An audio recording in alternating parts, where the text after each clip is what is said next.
Hello, my beautiful friends, community. Thank you for being here and joining me as I talk about soulmates and twin flames. Now, this is a very interesting topic. I'm sure a lot of you are going to be curious about it. I'm sure a lot of you have stories to share. If you do, leave them below. I would love to hear about it. If you have missed the intro to past lives, I will leave a link here that you can check out because this is part of a past live series that I am recording. Now, when I'm doing these videos on past lives, this is mostly about my experience. Also, when I've worked with other people as well, connecting a lot of dots, going into deep dive for research analysis, but most importantly, my own exploration. Now, I went into the Akashic Records for the first time about 8 years ago. It changed my life. Ever since then, well, even before that, I was a truth seeker. I am a truth seeker. I go in for deep, deep analysis with things that I am truly interested in, and this is one of them.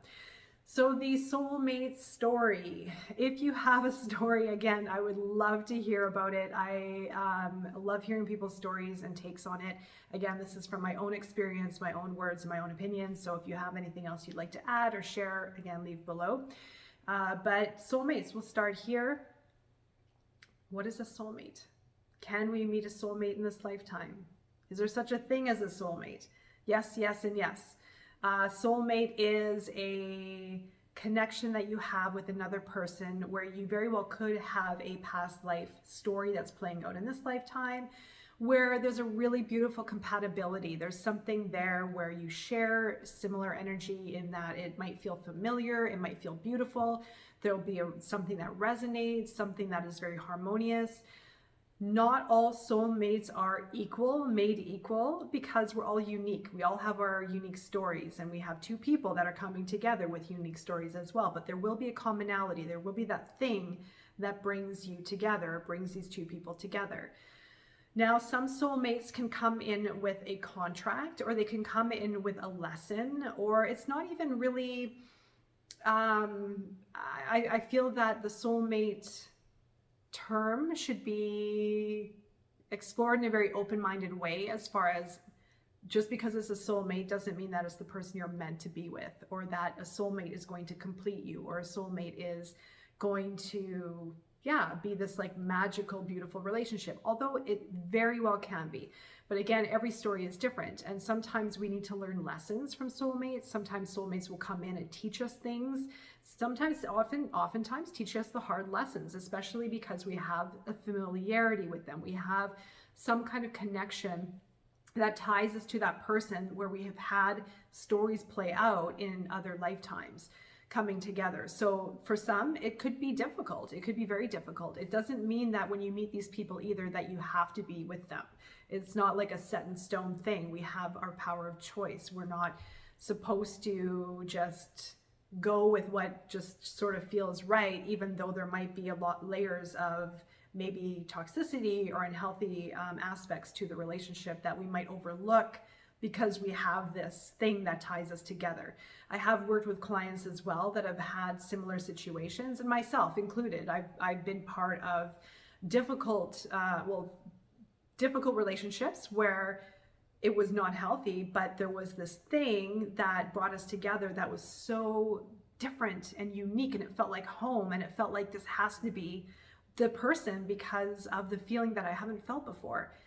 But now looking back, just because that thing was there, it didn't mean that we had to be together. But that's our mind playing out this story of that Cinderella story, or that relationship that's like written in the stars, essentially, that we're meant to have if we feel that feeling, because it is very rare.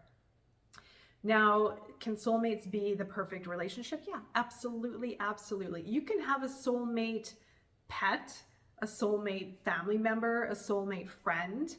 The soulmate situation or dynamic is something just very compatible, very nice, very beautiful, harmonious perhaps. It can, like I said, bring in challenges. Now that's where a soul contract could come in, where there's a tie to that compatibility, that you're meant to learn something, or you're meant to heal something from the past.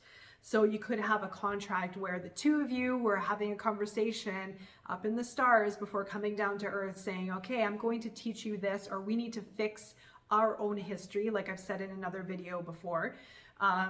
Or yeah, again, there needs to be something you have to learn before you can love fully. So maybe the soulmate comes in and has the agreement of, I'm going to teach you to open your heart, and it's going to be uncomfortable, it's going to be painful, you're going to hate me, but at the end, you're going to open your heart and you're going to go through transformation and realize what it means to live openly and freely in your heart space. That's just one example. Now, soul contracts can be played out by anyone. Doesn't have to be a soulmate. A soul contract could be someone that you're meant to run into or interact. It could be a relationship, not maybe one that you're meant to be with long term, but maybe someone who shows up. Maybe it could be like a 2-year relationship or a 1-month relationship or something of that nature, but they're going to hit you hard with something. They're again going to teach you something, or you're meant to heal something with them. Right? So there are all these things that constantly play out, but they're rare. They're very rare. It probably will only happen maybe once or twice, maybe 3 times in your life type of thing. Like, it is going to be very rare. If you're in this realm and listening or watching this video, then you very well could have had or having one of these experiences right now, because you're probably part of that environment of past life or soul growth, or just being aware or living in that plane of the soul contract, soulmate. Now we're going to go into twin flame next. Twin flame. Now, a lot of people think of twin flame, the power couple, and I was one of them. I wanted the power couple, and there was something that did show up for me. I don't know if it was a twin flame or not, but it was probably as close as it could be. I don't know if I have a twin flame. Not everyone does. The twin flame is when you are cut in half, when your energy forms at inception, when your energy or soul form first begins, and it's split. So you have a twin, and that twin is a mirror of yourself and vice versa. So in one hand, they can show you the ugliest parts of you, and you have to face that, and they're going through probably the same transformation. If you're in not such a great place in your life, perhaps they'll come in and they'll show you and mirror you what you need to see. And it will take a lot of courage and power and strength internally to acknowledge that and not let the ego come in and hate that person and deflect and be a victim and really just project on them, I should say, like really be at odds, like really create a lot of conflict with that person perhaps. So they're going to they could show up to teach you something. They could show up to, as just again, them going through a similar experience that you are. If you're going through difficulties, they will reflect that. And oftentimes it will feel magnified.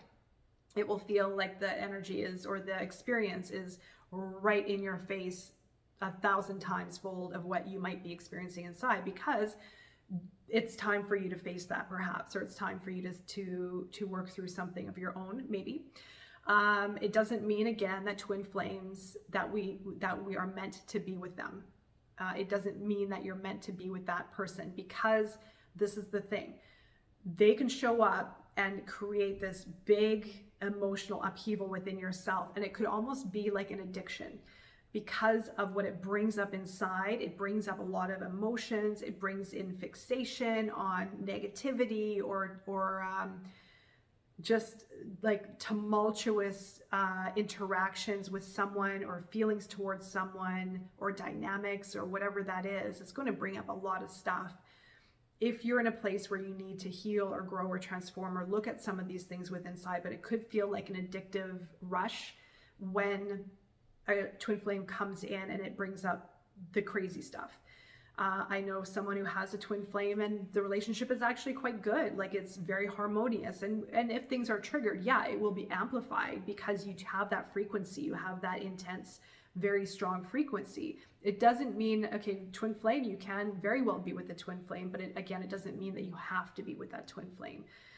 If it is something that is difficult, toxic, or really hard to work through, it doesn't mean that you need to be with the person. That's the beauty of our life, is that we can choose. And if anything, it might choose you to stand in your power with what you want and what you don't want, to discern what kind of relationship that you want for you first and foremost, and learn to say no, or learn to say yes. You know, being in that place where you just know what you want in a relationship. That is the most fundamental advice I could ever give anyone who's on the search or even experiencing a soulmate relationship or twin flame relationship that might be difficult. At the end of the day, it's your choice. And if it's not feeding you with the right kind of healthy energy, then it's not worth staying in. It's not meant for you in this lifetime. You might meet up another lifetime, who knows? But at the end of the day, yes, relationships are always meant to teach us things because it goes into a lot of areas in our life, our heart, you know, within our space. Like, it brings up things, it allows us to learn, it allows us to heal, it allows us to transform, it allows us to look within.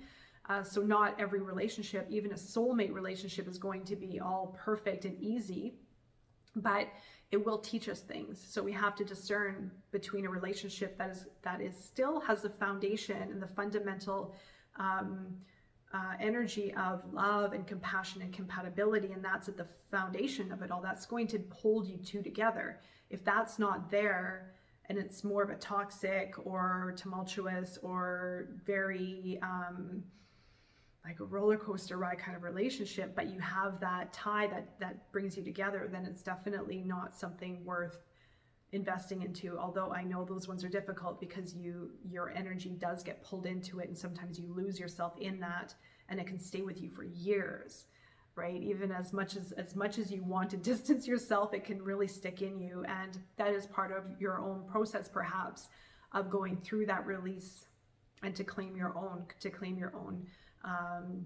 discernment, power of what you want in a relationship, being able to choose with strength and conviction. And it's difficult because there's a lot that comes up with those relationship dynamics. I think I covered a lot. If there's anything else you would like to know with these relationships, please leave a comment below. I am happy to answer or do another video on them. I just did an Instagram live. You can follow me there, as I touched on twin flame soulmates. So I did talk about it a lot today. So I hope I am covering a lot of the important pieces. But again, you can meet a relationship, you can have a relationship in this lifetime that isn't a twin flame or soulmate, and it could be a beautiful, beautiful relationship.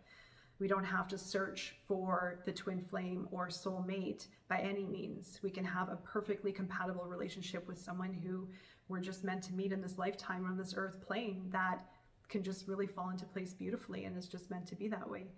All right. So it's all, at the end of the day, it's all up for you, for us to discern, to know, to be in alignment with our values, to know what to choose that's best for us, best suits us at this time. All right there, my loves. I do hope that is resonating. Do keep an eye out for more past life videos, as I will be posting them frequently until I am done with that series. And leave a comment, like I said, if you have any questions or if you would like to share an experience. I would love to hear from you. Take care.